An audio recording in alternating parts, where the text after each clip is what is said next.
Yuan's glove, crafted by the finest master from the best material, inflicted crushing blows upon the shield. The impact left Lalette's body covered in blood, trembling from the sheer force of Yuan's blows. Mana continued to gather around Yuan as he relentlessly attacked, driving Lalette to the brink. However, the shield held firm, refusing to yield to Yuan's onslaught. It became evident that without breaching the shield, defeating Lalette was an impossible feat for Yuan. Unfazed, Yuan adjusted his stance, preparing for another strike. The battle seemed locked in a relentless stalemate. As Yuan prepared for his next assault, a surprising turn of events unfolded. The shield, seemingly impenetrable, emitted a cracking sound, splitting in half. It was an unexpected development that left both combatants and spectators in shock. How could an unranked player possess such strength?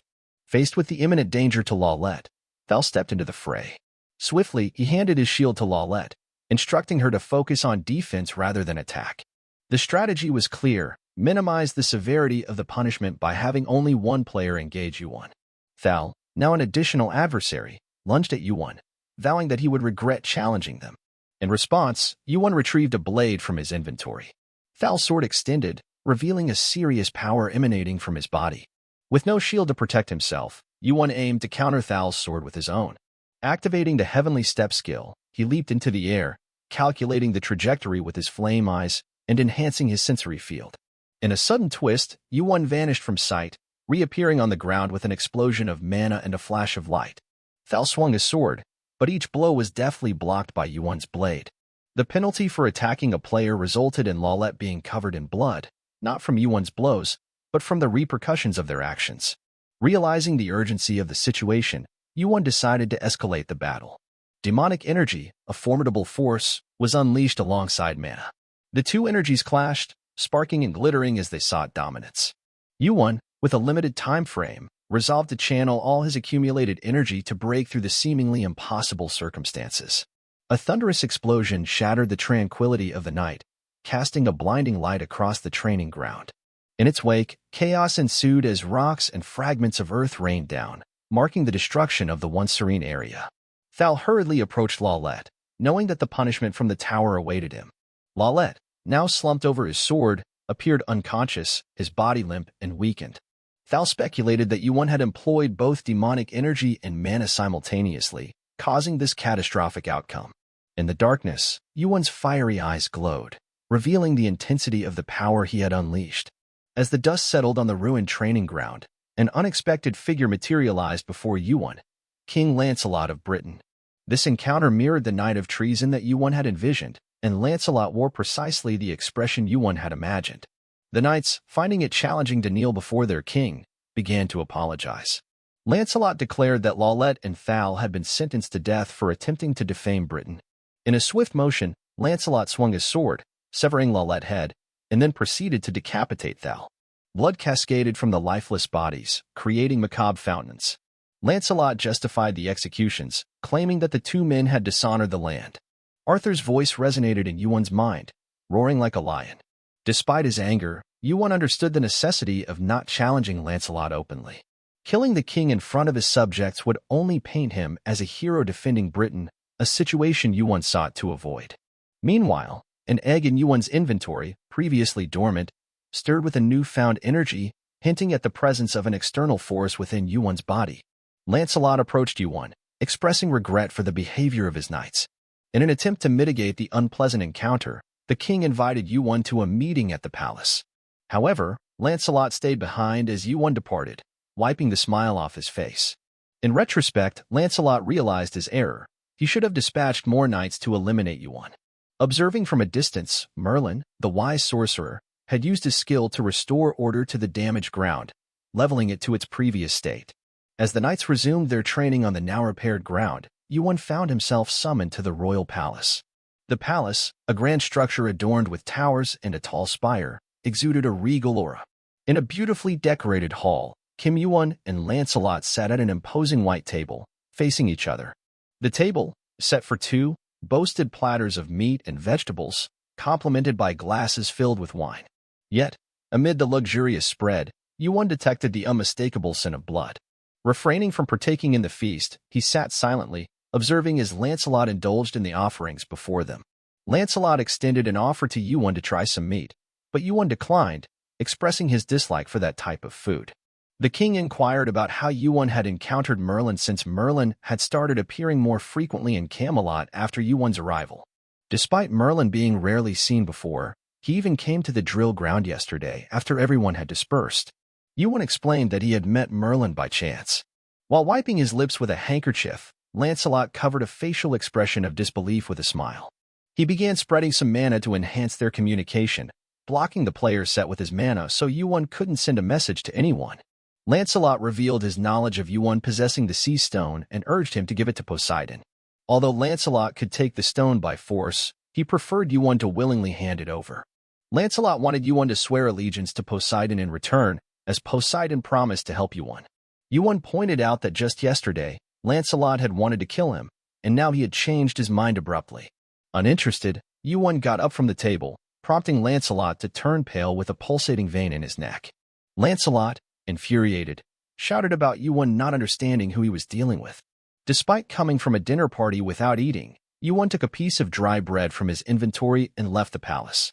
Contemplating Poseidon's motives for reaching out, Yuan acknowledged that Poseidon might be preparing for a war with Zeus. Yuan considered the advantage if Zeus and Poseidon fought each other, thinking Poseidon needed his help. Leaving the palace, Yuan thought about the dry bread, realizing that even if he couldn't fight Zeus alone, it might be advantageous if Zeus and Poseidon conflicted. Yuan asked Arthur not to be angry, believing Poseidon had a good reason for reaching out. The next day, a roundtable meeting was scheduled at Camelot's palace. In a large hall, all the knights gathered around a round table. Yuan sat on one of the chairs with Merlin beside him. The knights were happy to see Merlin, but puzzled about why he had brought Yuan. Arthur's right hand, Gawain, thought that at least the chairs of the two missing knights should not be empty. The king mentioned it was not customary to allow outsiders, but due to Merlin's insistence, an exception was made. Lancelot questioned the knights if they had any objections to Yuan's presence, and they expressed none. The king asked if Yuan knew whose seat he was occupying. Yuan sat loosely and casually responding that it was either Thal's or Lalet's seat. A murmur spread in the hall, and a knight demanded to know where they were. Yuan casually stated that Lancelot had killed both in front of him, leading to disbelief and anger among the knights. Lancelot admitted to the truth and justified his actions, confident that Yuan knew why he had made that decision. Yuan asserted that the king should pay for his sins and got up, introducing the knights to a guest. Heavy footsteps echoed, and a man with burning eyes appeared, surprising everyone. It was Merlin, sitting with burning eyes, observing the unfolding events.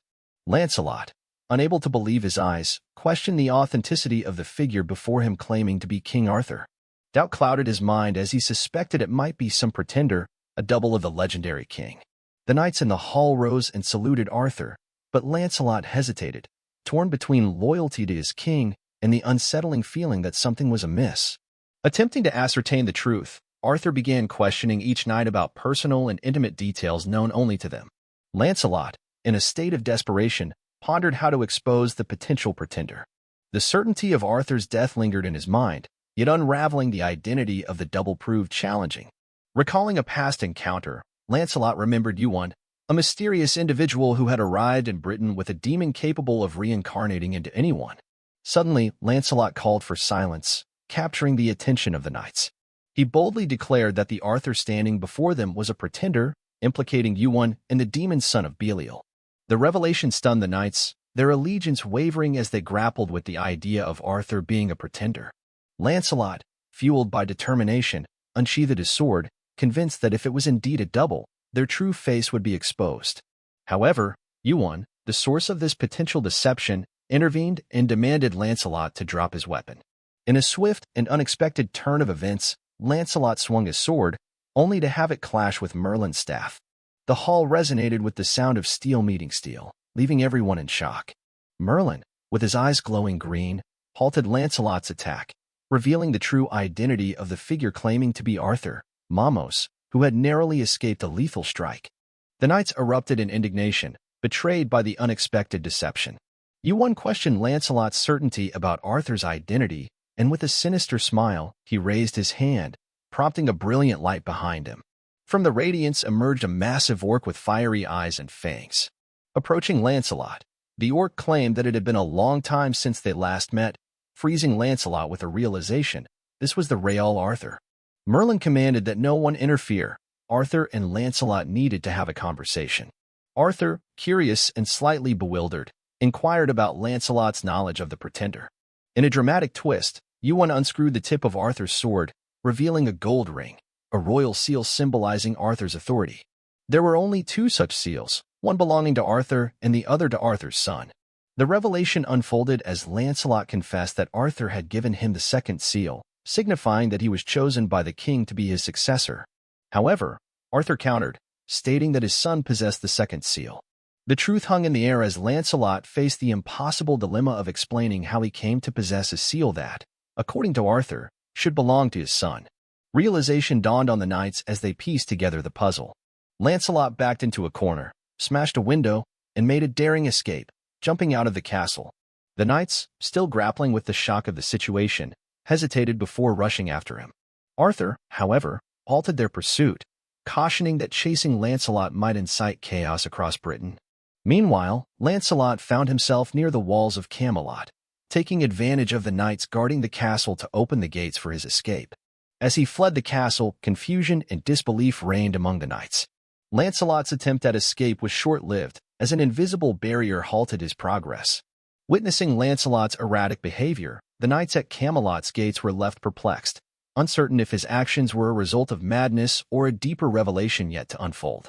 News quickly circulated that Lancelot found himself confined to an area marked as his prison within Camelot, surrounded by an invisible barrier. The realization that he was restrained in this manner led him to believe that Merlin, the powerful wizard, was responsible for the invisible chains that bound him, refusing to release their grip. In his predicament, Lancelot felt trapped, with his hands and feet metaphorically tied. Merlin materialized suddenly, urging nearby knights to step back from the perceived traitor. Lancelot, who was no longer recognized as the king of Britain, found himself ensnared in magical chains. Merlin, with his mastery over magic, ensured that none at the round table could discern Arthur's doppelganger, Mamos. He enveloped Mamos in Arthur's mana, further solidifying the illusion. Within the constraints of his magical imprisonment, Lancelot faced Merlin's interrogation. The powerful wizard demanded an explanation for why Lancelot had taken the life of King Arthur. Tension etched across Lancelot's face as he confessed his desire for the throne. The gravity of the situation intensified when Merlin unleashed a surge of mana, causing the ground to crack open. Simultaneously, lightning struck the gate, causing it to collapse, along with a portion of the invisible wall. Seizing the opportunity, Lancelot dashed to escape Camelot. Astonishingly, Merlin did not impede his way, and all Lancelot had to do was flee as swiftly as possible. However, Merlin, brandishing his staff, declared his intent not to allow Lancelot to leave Camelot. The wizard employed his magical prowess to lift the remaining stones from the collapsed wall and hurled them relentlessly at Lancelot. Despite the onslaught, Lancelot managed to break through the damaged wall, empowered by a forceful blow. The intensity of the situation escalated as Merlin protected Britain from the accompanying lightning, erecting yet another invisible wall. Stones continued to rain down on Lancelot, creating a barrage, but he persisted. With a mighty swing of Merlin's staff, the crack in the ground closed, leaving Lancelot in a perilous situation. Lancelot's countenance changed, turning purple, and the whites of his eyes began to fade as the mana pressure mounted, threatening to make his body explode. In a moment of sudden relief, the threads enveloping Lancelot began to tear one by one, and his sword, seemingly animated, started moving. Meanwhile, the egg in Yuan's inventory, possibly a sentient entity, expressed hunger. Yuan approached Lancelot, with Arthur inhabiting the body of an orc, fueled by an intense thirst for revenge. A fierce confrontation ensued as Arthur lunged at Lancelot, their swords clashing in a series of blows. Arthur's hand trembled under the pressure, while Yuan unsheathed his sword, allowing mana to flow from it. In a bid to escape, Lancelot sought to break through the invisible wall erected by Merlin. Yuan, utilizing both mana and demonic power, exerted all his strength, attempting to sever Lancelot's arm. Simultaneously, Lancelot endeavored to decapitate Arthur. The conflict reached a critical point as the temperature surged sharply, and an ominous premonition gripped Lancelot. A sudden eruption of a great flame engulfed his body as Yuan activated the divine flame. Voices echoed in Lancelot's head, conflicting and arguing with one another. Some voices urged him to flee, while others asserted that as a mere vessel for Rancor's body, there was nothing to fear. Yet another voice forewarned Lancelot that his body and soul were on the brink of consumption. The ensuing chaos marked a pivotal moment in the unfolding saga, leaving Lancelot's fate hanging in the balance. At this critical juncture, the egg revealed its teeth and began drooling, accompanied by the unsettling sounds of crunching and cracking. Rows of teeth devoured Lancelot's body, starting from his arm and progressing downward. A message relayed that the egg had manifested its form, sending a wave of terror through Lancelot. The fear of being consumed alive overwhelmed him, leading to a piercing scream. This gruesome fate was the result of Yuan's malevolent intentions as he sought to end Lancelot's life. Summoning his last ounce of strength, Lancelot activated the Sword Forest skill, causing thousands of swords to materialize instantly, poised to descend upon Yuan. However, Merlin, with a wave of his wand, effortlessly wiped out the Sword Forest, frustrating Lancelot's desperate attempt to retaliate. Yuan and Arthur, hearing Lancelot's cries for help, faced the horrifying scene as the egg devoured him. In a display of intense hatred, Arthur glared in the direction where the egg feasted on Lancelot. He called out the names of the slain knights, including his son, attempting to reach Lancelot amid the gruesome sounds of bones being crushed. Lancelot fell silent, a stark contrast to the disturbing noises of the monstrous consumption. Arthur declared that Lancelot must die, witnessing the egg reaching Lancelot's head before disappearing, leaving a satisfied expression on the egg's form. The news swiftly returned, announcing that Yuan had successfully killed Lancelot. With the position of the King of Britain now vacant, there remained a mere 10 days to elect a new ruler. Yuan received a message indicating that he had gained 200,000 points. Contemplating the message, Yuan noticed the prefix treachery and greed associated with Lancelot.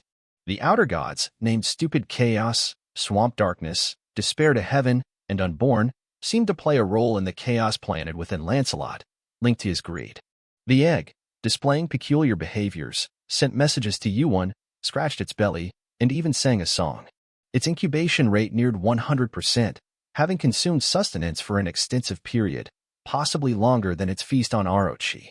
Yuan, acknowledging Merlin's spectator role throughout the encounter with Lancelot, realized that Lancelot might be connected to the outer gods. Raising his head to the sky, Yuan cautioned that it was too early to let his guard down. Dark clouds filled the sky, with electricity and mana permeating the air. Both Merlin and Yuan stood, gazing at the ominous sky, anticipating a massive lightning strike. Yuan, expressing the ongoing threat, suggested that Poseidon, a god of the sea, might intervene. The scene shifted to Poseidon, grabbing his servant angrily and entering a colossal hall where Zeus awaited.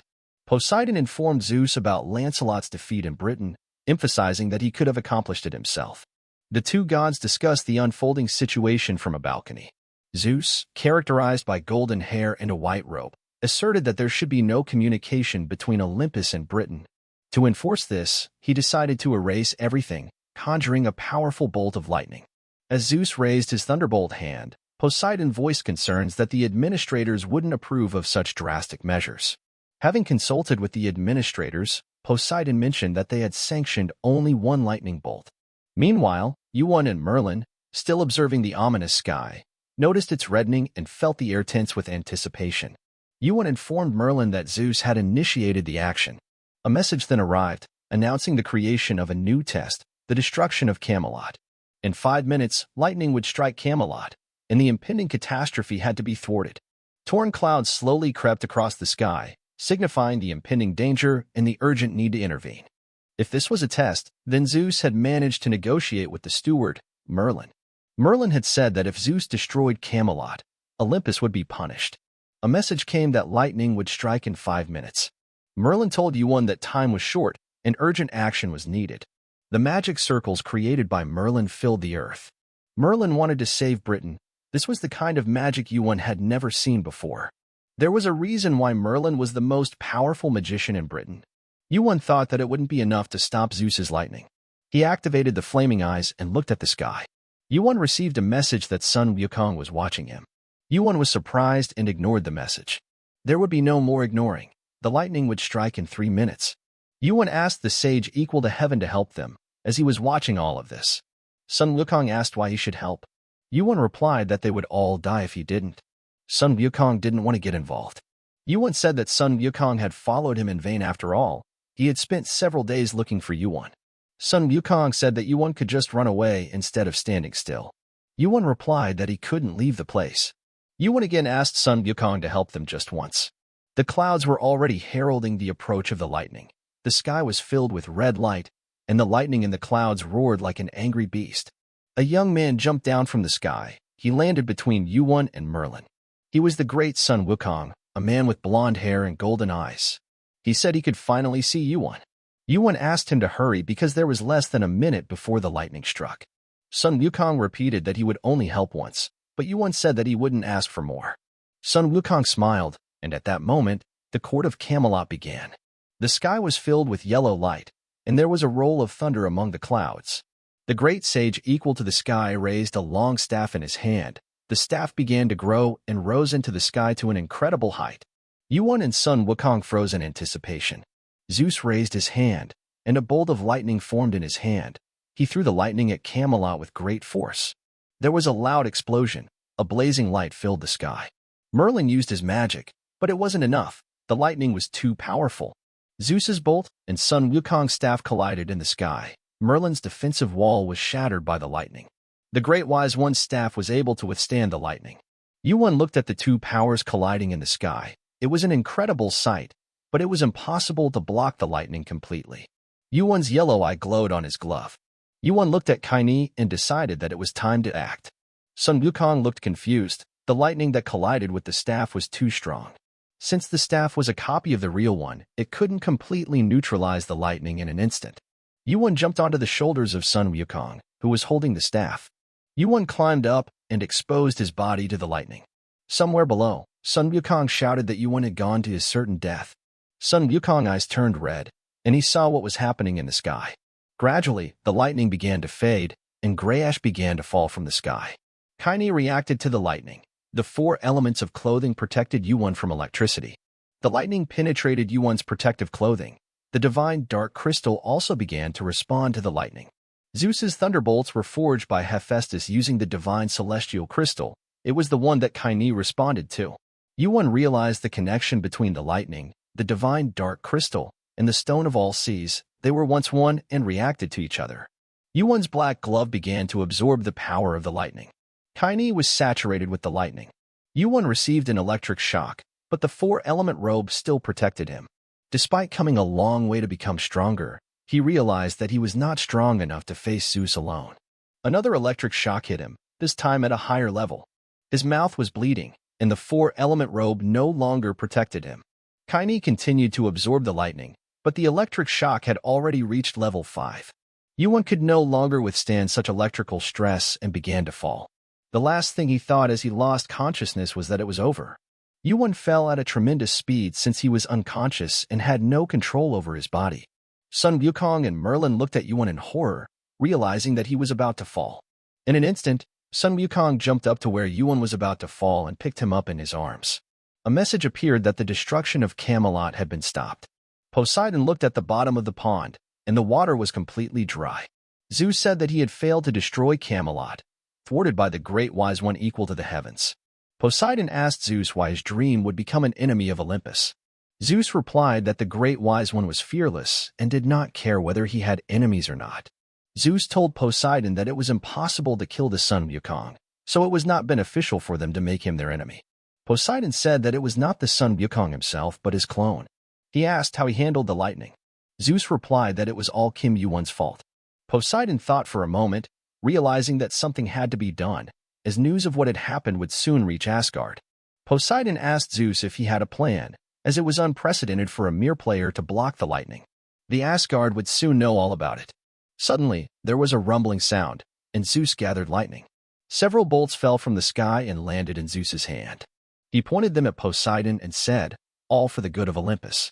Reports of Yuan leveling up in man increased, stating that Yuan made an undeniable contribution to preventing the destruction of Camelot.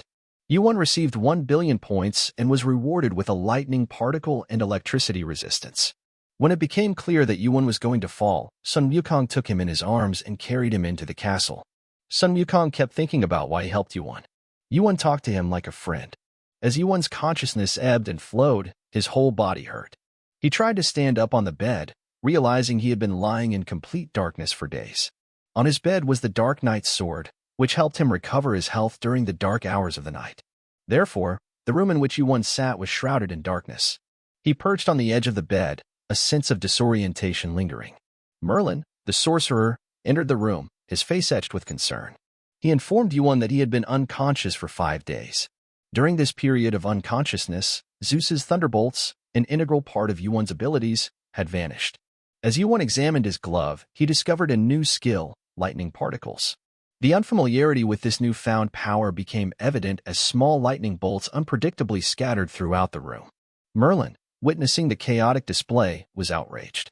He reminded Yuan that they had recently saved the castle from imminent destruction, and now, Yuan's uncontrolled lightning threatened to turn it into ruins. Merlin positioned himself by Yuan's bedside, relieved that Yuan had regained consciousness and appeared to be in good health. Mentioning that a visitor had been patiently awaiting Yuan's recovery, Merlin welcomed a cheerful Hephaestus into the room. Hephaestus had arrived 3 days earlier, deeply concerned about Yuan, upon hearing about his new ability. Yuan, now seated at a table with Hephaestus and Merlin standing by, discussed his feelings about the connection between lightning and crystals. He expressed the belief that these elements were parts of a greater whole. The conversation took a turn when Hephaestus inquired about the whereabouts of Yuan's savior. Yuan and Merlin were curious about Hephaestus's unexpected visit. To their surprise, Hephaestus casually mentioned that he had come to Camelot to explore the sights. Yuan had initially thought Hephaestus was concerned about him, but the Hephaestus clarified that his visit was purely for leisure.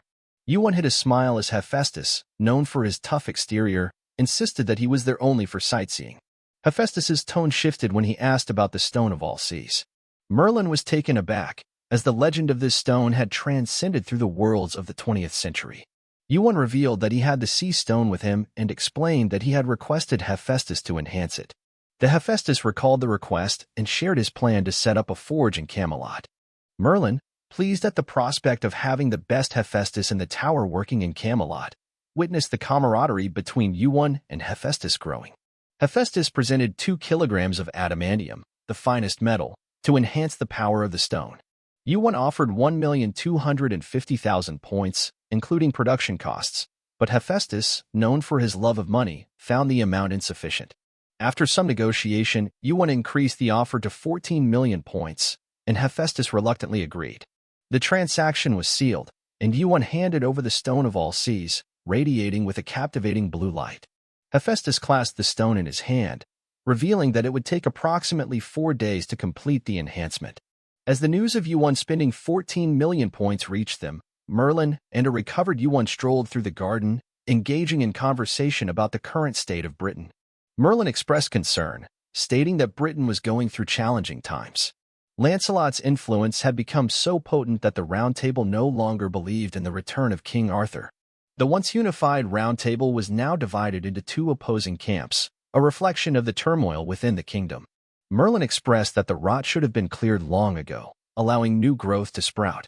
As they strolled through the blooming garden, Merlin conveyed gratitude to Yuan for the opportunity to finally do what he believed was right. In the absence of Lancelot, Merlin saw himself as the last pillar of Britain, holding the potential to make Britain more prosperous. Feeling a sense of responsibility, Merlin proposed taking Yuan to a secret room in the king's castle. Summoning Arthur's spirit to the hidden location, Merlin revealed it to be a room Lancelot had kept secret. Upon seeing the lifeless body of Mordred Pendragon's, Arthur's son, Arthur's eyes glistened, and a deep groan escaped him. Initially intending to bury the body quietly, Merlin changed his mind and decided to show it to both Yuan and Arthur. Witnessing the emotional scene, Arthur fell to his knees before his son's lifeless form, grief overwhelming him. In Arthur's sorrow, Yuan suggested a remarkable idea. He proposed that Arthur leave the orc's body and enter the body of his deceased son.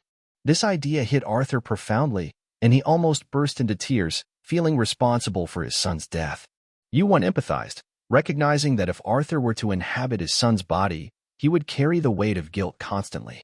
Arthur, haunted by the notion of his son's spirit wandering as he did, hesitated when Yuan asked if he wanted to occupy his son's body. The persuasion continued. Merlin and Yuan stressed to Arthur that Britain couldn't recover without his involvement. They implored him to enter his son's body and work towards restoring Britain to its former glory. Yuan emphasized that Arthur's son should have inherited the throne, reinforcing the idea that this decision was for the greater good. Arthur's eyes glistened with newfound hope, contemplating that if his son were alive, he would support any idea that served the good of Britain. Mordred Pendragons had truly loved Britain, and Arthur believed he would understand this sacrifice for the kingdom's well-being. Relieved that Arthur made the right decision, Yuan extended his gloved hand toward the body of Arthur's son. Arthur's spirit left the orc's body, which began to disintegrate before the eyes of those present. The lifeless body of Mordred Pendragons, bathed in a golden light, came to life as Arthur's spirit inhabited his son's form. Opening his eyes, Arthur looked at Yuan with a mix of gratitude and determination. Arthur knelt before Yuan and pledged his loyalty. The once proud King Arthur, now a Death Knight, made a solemn oath to Yuan, declaring him as his new king. He vowed never to betray Yuan and pledged unwavering loyalty, symbolizing a new alliance for the future of Britain. Yuan received the news that Arthur had regained his strength, marking a significant turn of events. The trust between Yuan and King Arthur had been solidified, a fact that brought a sense of accomplishment to Yuan. As he pondered recent events, the memories of the past few days replayed in his mind. One notable event occurred when Yuan blocked lightning and lost consciousness. Sun Wukong, suspecting a connection between them, stepped in to save him. The great sage raised his hand, a feeling of familiarity between them apparent. Sun Wukong sat on a branch, contemplating, while Yuan seemed to act as if they shared an intimate connection. The golden eyes of Sun Wukong stared into the distance as if recognizing a long-standing relationship with Yuan. In another scene, Yuan stood with Arthur in the courtyard, inquiring about Arthur's well-being. Arthur, still adjusting to his new body, acknowledged the need for time. He reminded Yuan that he was now King Arthur. As Yuan extended his hand, Arthur's body transformed into black smoke, swallowed by Kenny. This unexpected turn surprised Yuan. He never anticipated King Arthur serving him. Suddenly, a familiar voice resonated from behind the clouds. Sun Wukong called out to Yuan. The great sage descended, landing right in front of Yuan. Facing each other, they locked eyes. Sun Wukong's gaze seemed to pierce into Yuan's soul.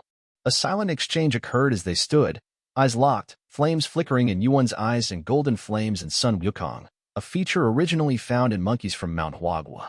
Yuan contemplated why Sun Wukong had appeared, considering if it was to inquire about the origin of his flaming eyes. To his surprise, Sun Wukong directly asked why Yuan thought he would help. Did they know each other?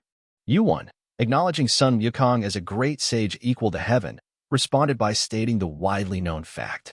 As Yuan attempted to meet Sun Wukong's gaze, he realized his eyes were no match for the great sage's all-seeing eyes. Curiosity led Yuan to ask what Sun Wukong could see. The great sage revealed that he could see their familiarity, a reflection of another world visible in his eyes. Sun Wukong claimed to see Yuan standing beside him, a profound knowledge of their connection apparent. Yuan, faced with the challenge of honesty, contemplated his response. The idea of pretending in front of Sun Wukong, with his perceptive eyes, seemed unwise. In a moment of decision, Yuan activated his flaming eyes once more and admitted that their connection was well known in his world. Sun Wukong, surprised to hear about Yuan's world, questioned the nature of their relationship. To this, Yuan openly stated that they were close friends.